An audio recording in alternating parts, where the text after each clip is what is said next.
Bonjour et bienvenue dans le deuxième épisode de Crowncast, le podcast réalisé par le Club Dental Mind. Dans cet épisode, nous avons invité Dr Jlenda, maître assistante en pathologie et chirurgie buccale, pour discuter d'un sujet important qui est les cellulites d'origine dentaire. Les cellulites dentaires sont l'une des complications les plus répandues en médecine dentaire. Elles peuvent être très douloureuses et entraîner de complications graves si elles ne sont pas traitées à temps. Dans cet épisode, Dr Jlenda partagera son savoir sur les causes, les symptômes et les traitements des cellulites d'origine dentaire et expliquera également comment prévenir ces infections et les conséquences potentielles d'une absence de traitement. Sur ces paroles, je vous laisse avec cet épisode informatif et passionnant de Crowncast.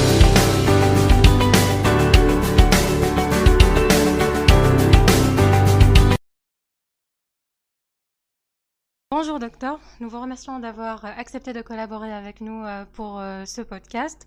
Je vous laisse la parole pour... Voilà, merci. Bonjour.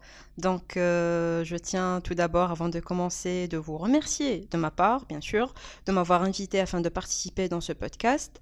Je tiens aussi, c'est important, donc de vous remercier, de vous féliciter surtout pour tout ce que vous faites comme effort afin de rester toujours actif et motivé.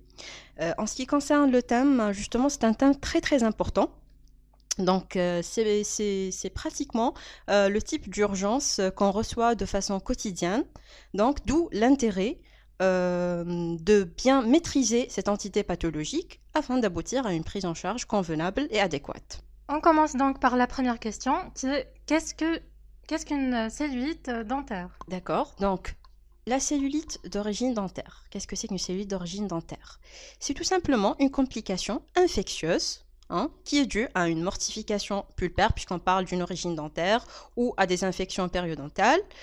Pourquoi on les appelle cellulites? Tout simplement parce qu'ils se développent, donc ces infections se développent au niveau des espaces celluleux remplissant les loges entourant le maxillaire et la mandibule. Vous avez parlé du tissu cellulaire, donc je vous pose la question de qu'est-ce que c'est qu'un tissu cellulaire? Très bien. Justement, donc on parle d'un tissu cellulaire ou un tissu cellulaire adipeux ou cellule graisseux, en se référant à la définition classique de l'inflammation du tissu cellulaire adipeux sous-cutané cervico-facial. Qu'est-ce que c'est qu'un tissu cellulaire? C'est tout simplement un tissu conjonctif contenant des cellules graisseuses appelées adipocytes, remplissant les loges entourant le maxillaire et la mandibule. D'ailleurs, on parle d'un tissu de remplissage, un amortisseur, un tissu de glissement permettant le libre jeu des muscles. Il est là, il est présent de quantité inégale sur au niveau des différentes loges anatomiques. Donc, pour les cellulites, comment se forment-elles? Très bien. Donc, c'est la propagation de l'infection au niveau du tissu cellulaire adipeux qui se fait, bien sûr, selon différentes voies.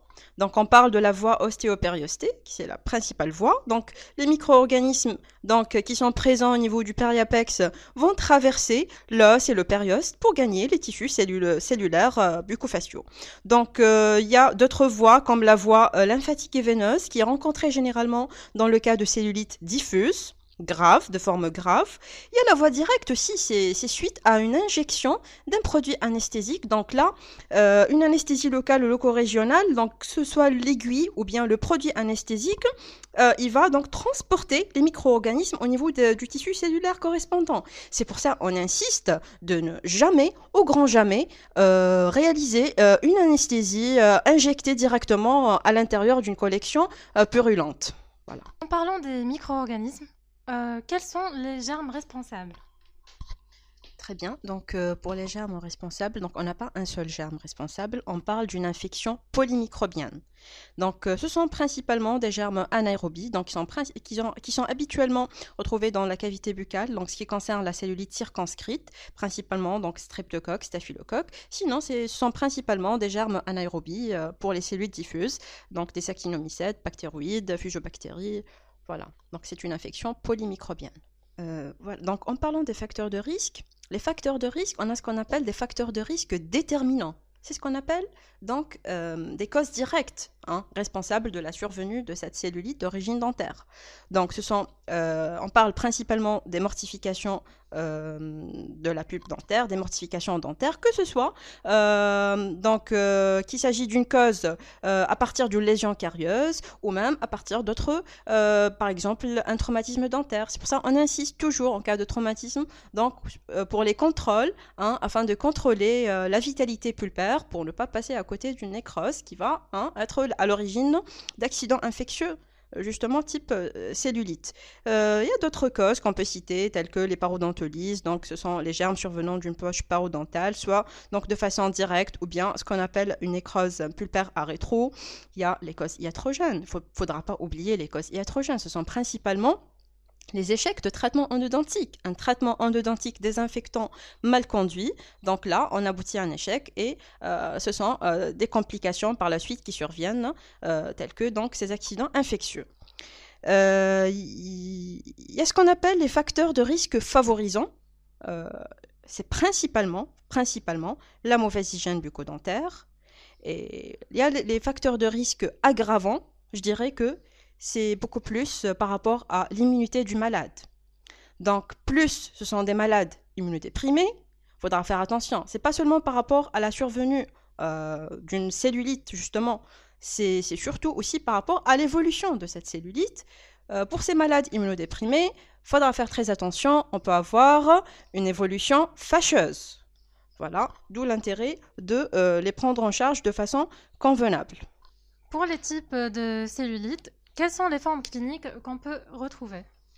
Donc, en ce qui concerne les formes cliniques, donc on ne peut pas aborder les formes cliniques sans parler de la classification. Il faudra savoir classer justement les cellulites. Donc, on les classe généralement selon 3 paramètres. Selon la gravité, donc ce qu'on appelle une cellulite circonscrite, une cellulite diffuse. Selon l'évolution, donc ce sont les cellulites aiguës et les cellulites subaiguës et chroniques. Et selon la topographie. Donc, quand on parle de cellulite justement circonscrite aiguë, donc quelles sont les différentes formes cliniques qu'on peut voir? Principalement, donc on a ce qu'on appelle la cellulite aiguë séreuse. Donc, aiguë séreuse, c'est la forme débutante. C'est le premier stade de la cellulite d'origine dentaire.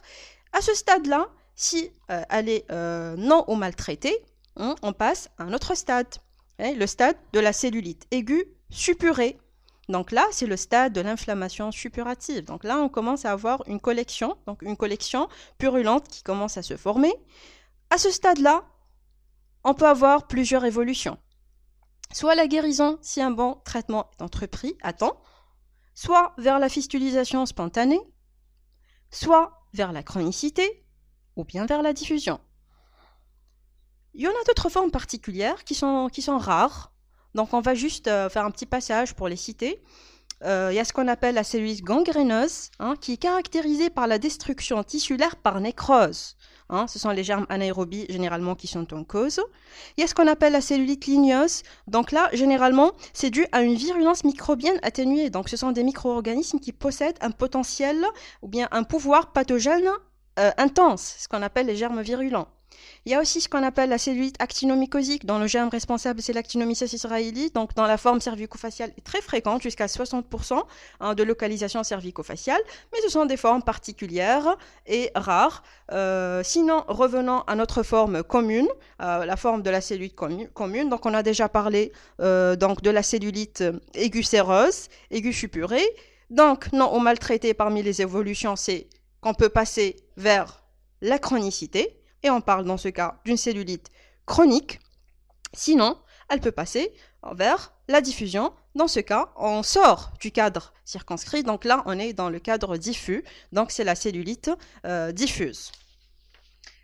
En ce qui concerne les formes topographiques, donc chaque dent communique avec plusieurs loges anatomiques et elle donne donc des cellulites dans des secteurs différents. Tout dépend de la dent en cause. En parlant de la topographie, est-ce que vous pouvez nous citer les différentes localisations qu'on peut avoir ? QI, bien sûr. Donc là, par rapport aux différentes localisations, donc on a ce qu'on appelle des formes périmandibulaires, des formes périmaxillaires. Donc si on est au niveau de la mandibule, qu'est-ce qu'on peut avoir comme différentes localisations? Il y a tout d'abord la cellulite, ce qu'on appelle la cellulite labiale inférieure et mentonnière. Donc là, ce sont les dents antéro-inférieures qui sont en cause. Il y a la cellulite génienne basse. Généralement, ce sont les PM inférieures qui sont en cause. Il y a la cellulite vestibulaire. Donc là, ce sont les molaires inférieures qui sont en cause.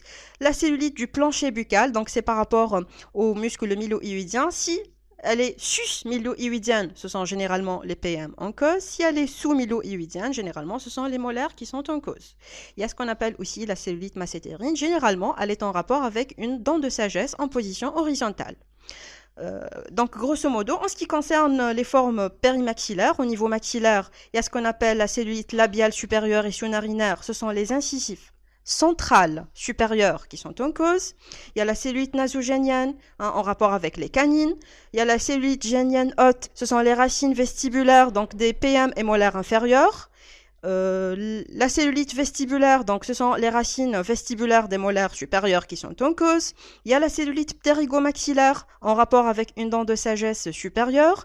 Et il y a ce qu'on appelle l'abcès palatin sous périostée. L'infection, quand elle se propage au niveau de cette région, là où la muqueuse adhère intimement au périoste, on obtient ce qu'on appelle un abcès sous périostée. Donc les dents en cause, ce sont les dents qui possèdent donc des racines orientées vers le côté palatin. Donc c'est principalement l'incisif latéral supérieur et la racine palatine de la première PM supérieure et les racines palatines des molaires supérieures.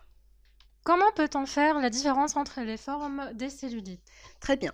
En ce qui concerne les différentes formes, pour faire la différence entre les différentes formes des cellulites d'origine dentaire, c'est selon les symptômes. Donc, en suivant quelques symptômes, on s'oriente vers les différentes formes qu'on peut avoir. En ce qui concerne la cellulite aiguë séreuse, d'abord la durée. La durée, c'est quelque chose de très important. Donc, parce qu'on avait dit déjà que la cellulite aiguë séreuse, donc c'est le premier stade. Donc, généralement, d'ailleurs, si le malade il est motivé, il peut consulter soit le jour même ou le jour juste après. Donc, si on est déjà dans les 3 premiers jours, déjà on s'oriente, on sait qu'on est toujours dans le cadre circonscrit. Sinon, pour les signes cliniques à l'inspection, c'est une tuméfaction donc qui s'installe, qui efface les méplats, qui comble les sillons de la face, de forme arrondie aux limites imprécises. À la palpation, on note donc cette hyperthermie locale. La consistance, elle est élastique, légèrement douloureuse, avec un trismus qui commence à s'installer, qui est d'autant plus important que la dent causale, elle se situe au niveau postérieur.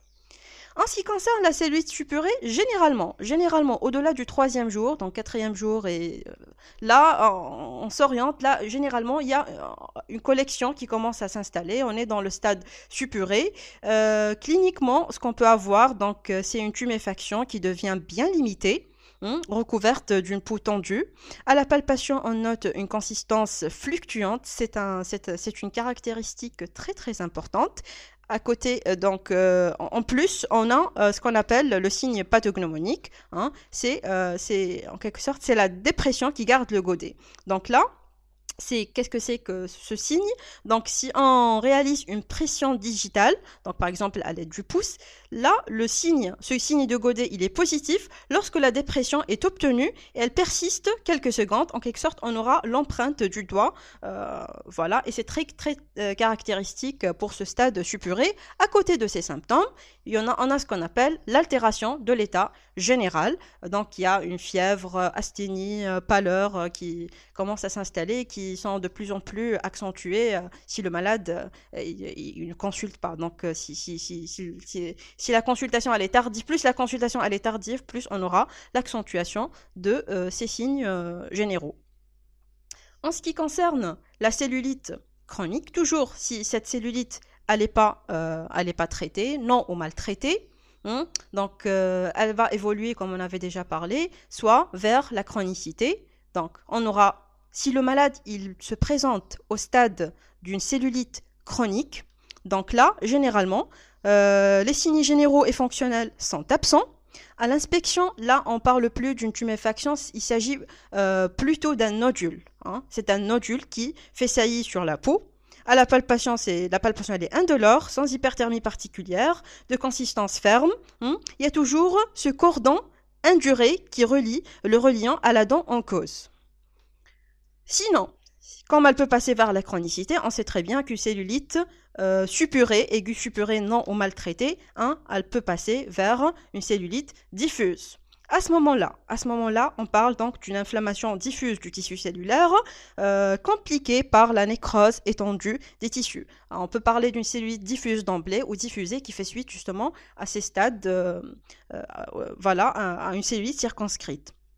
À ce moment-là, si on peut s'orienter un petit peu pour les signes cliniques, généralement, quand on est au stade circonscrit, donc la tuméfaction, elle ne dépasse pas le rebord basilaire. Par contre, si elle commence à dépasser le rebord basilaire, on s'oriente qu'on est devant une cellulite en voie de diffusion. Pour le maxillaire, on commence à avoir cette œdème palpébrale. Donc là, on s'oriente pareil, qu'on est, ce que c'est une cellulite en voie de diffusion, surtout, c'est la dégradation totale de l'état général. On parle d'une toxi-infection maligne. Donc, comment les diagnostiquer et quelles sont les options de traitement pour chaque type? Donc, pour le diagnostic, justement, c'est en suivant tous les symptômes qu'on avait déjà cités.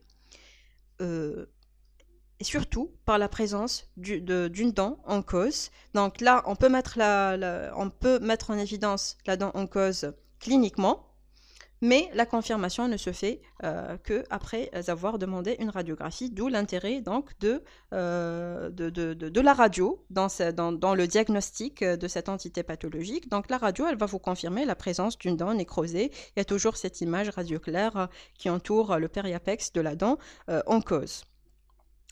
En ce qui concerne la thérapeutique, donc on parle surtout d'un schéma thérapeutique. Donc on ne peut pas parler on peut pas avoir une guérison, sauf si on suit tout le schéma thérapeutique. Ce schéma thérapeutique, il se compose principalement en deux parties. Il y a ce qu'on appelle le traitement symptomatique et le traitement étiologique. Le traitement symptomatique, on parle d'une prescription médicamenteuse. Alors, en ce qui concerne la prescription médicamenteuse, si on suit la théorie, c'est toujours une monothérapie. On commence toujours par une monothérapie, même si réellement, en terrain pratique, on donne généralement directement une association. Pourquoi? Parce qu'on a peur de cette résistance antibiotique. Donc, c'est par rapport à nos malades qui consomment régulièrement ces antibiotiques de façon, donc on parle d'une automédication. Et c'est pour ça, généralement, on donne une association d'emblée, mais si on parle de façon correcte, si on suit la théorie, c'est toujours une monothérapie. Donc, la molécule de choix, ça fait partie de la famille des bêta-lactamines, toujours. Donc, on peut donner tout simplement de l'amoxicilline. De façon correcte, c'est 1 gramme toutes les 8 heures. Donc, on peut donner 2 à 3 grammes par jour. Donc, mais si on suit de façon correcte, c'est 1 gramme toutes les 8 heures, ça nous fait 3 grammes par jour. Sinon, si notre malade il présente donc une allergie au bêta-lactamine, on passe à une autre famille. Donc généralement on donne des macrolides, donc soit la spiramycine, donc à 9 millions, donc à 3 prises, ou bien donc on peut donner la clindamycine, tout dépend. En ce qui concerne l'association qui est généralement, donc comme on a dit, donc généralement sur le terrain pratique, on donne généralement toujours des associations.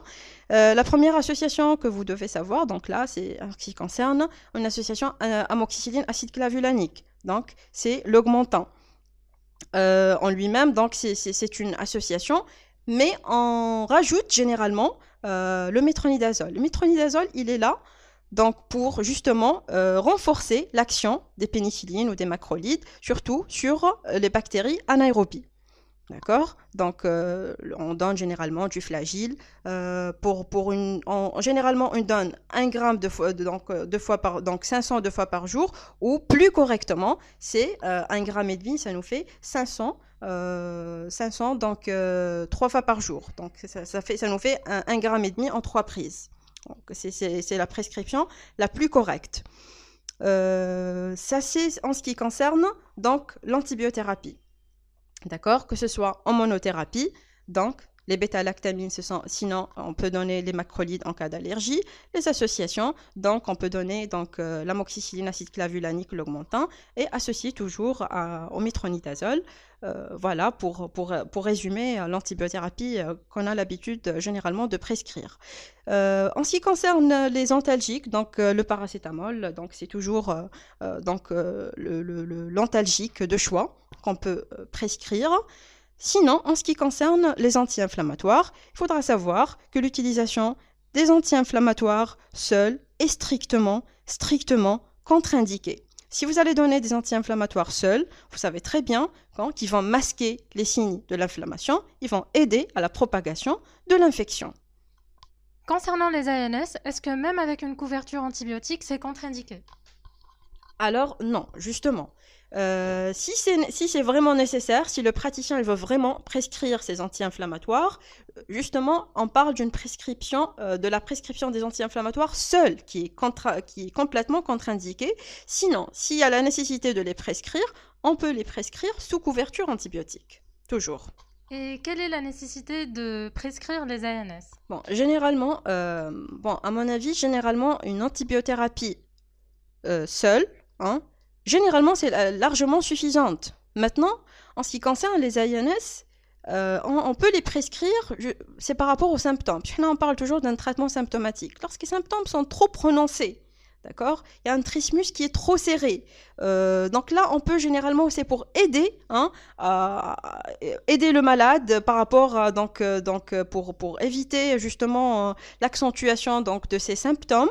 Donc, on peut prescrire les ANS, mais c'est toujours associé à cette couverture antibiotique. Mais à mon avis, généralement, une antibiothérapie seule, associée à un geste local, lorsqu'il est nécessaire, généralement, il y a toujours un geste local à faire. Même une ouverture de la dent, généralement, une fois on fera l'ouverture de la dent, donc le malade, il est soulagé.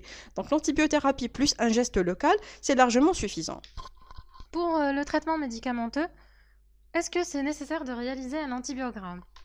Très bien. La question en ce qui concerne l'antibiogramme, justement, donc pour cette entité pathologique, puisqu'on parle d'une infection polymicrobienne, donc là, généralement, donc une prescription d'un antibiotique à large spectre est largement suffisante. Maintenant, quand on parle des infections d'une façon générale, bien sûr, il n'y a pas mieux que de réaliser cet antibiogramme, de définir ce germe en cause et de prescrire l'antibiotique le mieux adapté face à ce germe. Mais le problème qui se pose par rapport à l'antibiogramme, c'est le temps. Donc, pour avoir le résultat de l'antibiogramme, ça va prendre du temps. On ne peut pas laisser le malade sans couverture antibiotique. C'est pour ça qu'il est plus correct, face à n'importe quelle infection, d'abord de prescrire un antibiotique à large spectre.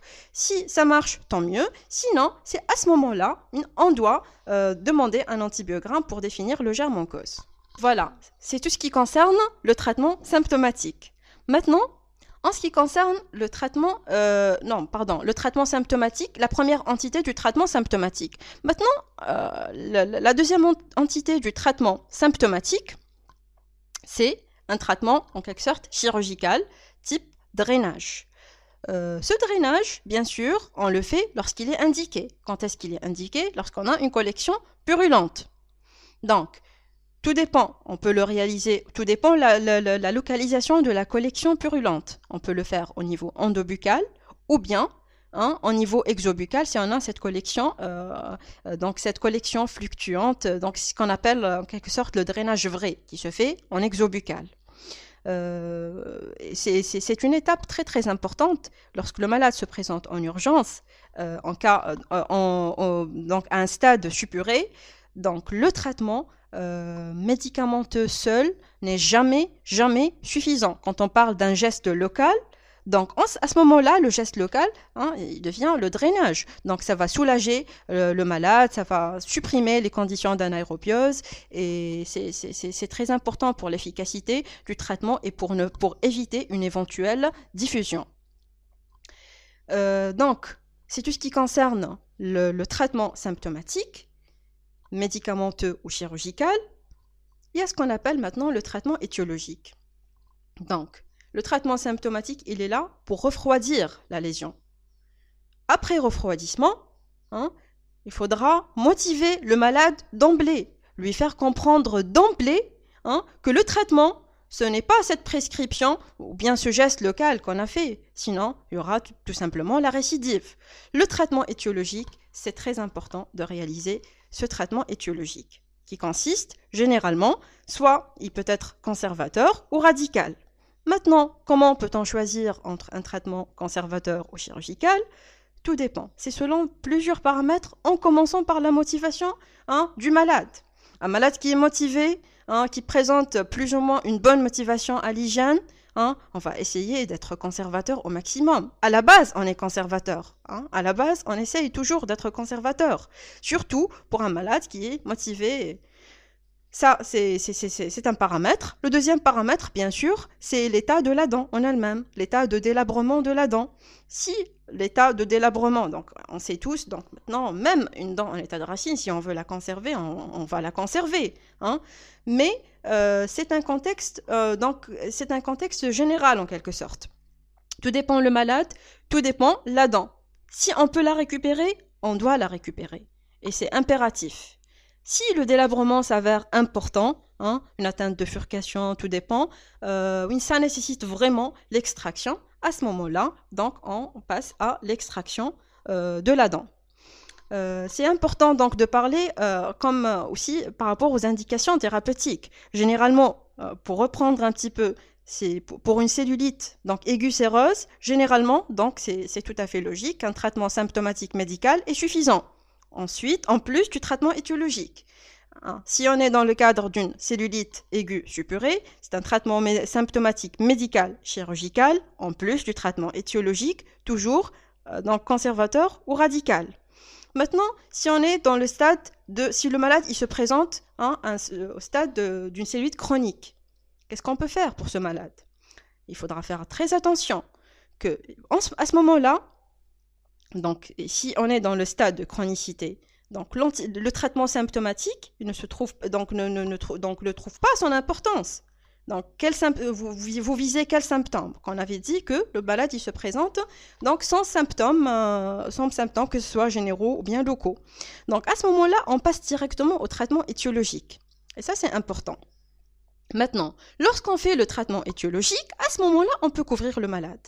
Mais donner, le malade, il vient avec une cellulite chronique et prescrire un traitement médicamenteux comme ça, donc c'est archi faux en quelque sorte. Donc on possède directement un traitement étiologique et si ce traitement étiologique, par exemple, s'avère l'extraction de la dent, là, à ce moment-là, il n'y a pas de souci, on peut couvrir le malade durant le traitement étiologique. Maintenant, quand on parle de la cellulite donc diffuse, à ce moment-là, le traitement donc là, c'est carrément l'hospitalisation du malade. Le malade doit être hospitalisé parce que c'est un stade, comme on avait parlé, c'est la cellulite maligne, donc c'est sa vie qui est mise en jeu.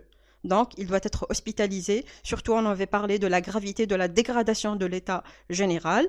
Donc, premièrement, c'est l'hospitalisation. Deuxièmement, en ce qui concerne le traitement étiologique, généralement dans ce cas, c'est l'extraction dentaire. Généralement, voilà. En ce qui concerne la survenue même des cellulites, est-ce que toutes les infections bucco-dentaires peuvent évoluer en cellulite? Oui, donc en ce qui concerne justement les cellulites d'une façon générale, puisqu'on avait parlé déjà de ce tissu cellulaire adipeux qui est présent dans différentes loges anatomiques, donc quand on a la survenue d'une infection, quelle que soit son origine, une fois on aura la propagation de cette infection au niveau du tissu cellulaire correspondant, on aura une cellulite. Par exemple, un accident d'évolution des dents de sagesse peut être à l'origine d'un accident infectieux type cellulite. Je vous donne un exemple d'une origine carrément non dentaire, par exemple les glandes salivaires. Si on prend par exemple un accident infectieux suite à une lithiase salivaire en rapport avec la glande parotide. Donc là, cet accident infectieux, cette infection, elle peut se propager vers le tissu cellulaire correspondant et on aura ce qu'on appelle une cellulite massétérine. Donc vous voyez, donc c'est pas seulement là on parle surtout de cette origine dentaire, mais on peut avoir bien sûr d'autres origines non dentaires, voilà. On peut se demander si une cellulite peut régresser sans intervention chirurgicale. Est-ce que c'est vrai? Donc, quand on parle d'une intervention chirurgicale, là, on parle toujours du traitement symptomatique type chirurgical, type drainage dans ce cas. écoutez, donc une cellulite, si le malade il se présente à un stade supuré, c'est une question très très importante. Hein. On insiste toujours que si le malade, on insiste sur le diagnostic en quelque sorte. Hein. Le diagnostic correct par rapport au stade.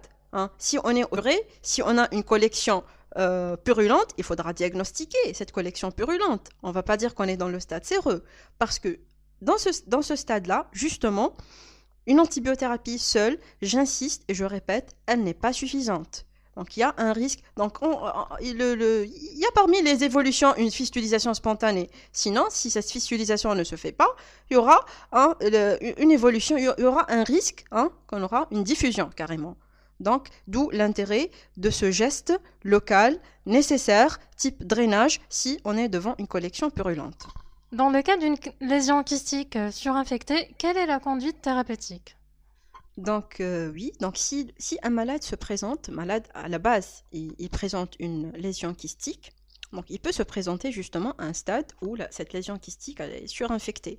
Tout simplement, on doit couvrir le malade par une antibiothérapie parce que vous savez très bien que si le malade il présente une lésion kystique en dehors d'un état aigu, l'antibiothérapie donc ne trouve pas son indication.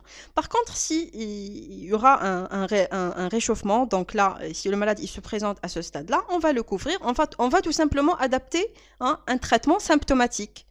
Un traitement symptomatique pour dépasser cet état aigu, justement, pour aboutir à un refroidissement. Une fois donc on aura ce refroidissement, il faudra intervenir le plus tôt possible, programmer le malade pour un acte chirurgical, sans oublier que si cette lésion kystique elle est en rapport avec une dent mortifiée, ce qui est très fréquent, donc on parle des kystes inflammatoires qui surviennent d'une dent à la suite d'une mortification pulpaire, donc sans oublier le traitement étiologique qui trouve toute son importance. Donc je ne vais pas réaliser cet acte chirurgical et je vais oublier de traiter la dent, sinon c'est comme si on n'a rien fait.